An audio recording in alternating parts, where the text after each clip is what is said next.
Je m'appelle Mylène Desclos, j'ai 65 ans. J'ai été dirigeante d'une agence de publicité. Aujourd'hui, je suis écrivain.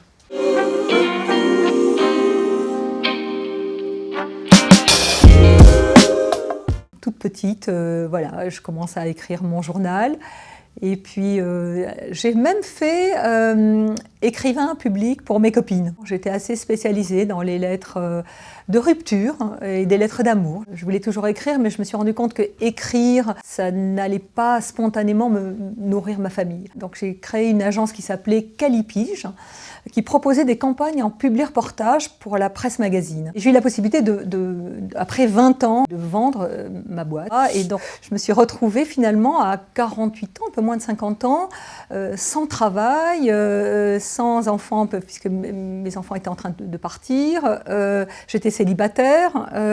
Et tout d'un coup, j'ai ressenti un bouleversement, une envie d'écriture. J'écrivais ce qui me faisait plaisir d'écrire. En fait, je crois que dans ma plume, j'ai été très sincère, et très débridée en fait. Je me suis laissée aller et je crois que c'est ça qui a bien plu.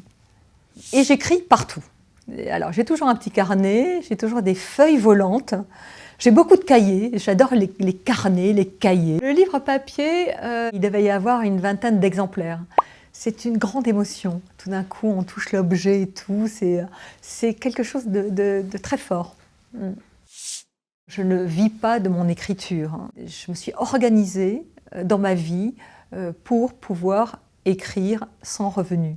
Voilà. Donc j'ai des revenus un petit peu éparpillés qui proviennent un coup un loyer, un coup voilà, j'ai des petits revenus à droite à gauche. Ça ne va pas chercher très loin, mais suffisamment pour être tranquille et à l'aise et pouvoir écrire. Pour qui veut écrire ?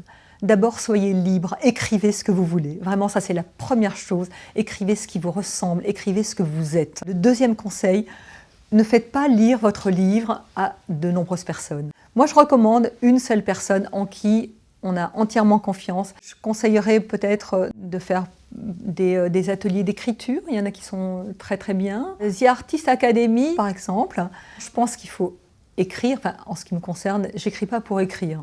J'écris uniquement si j'ai quelque chose à dire. Si je n'ai rien à dire, je ne n'écris pas.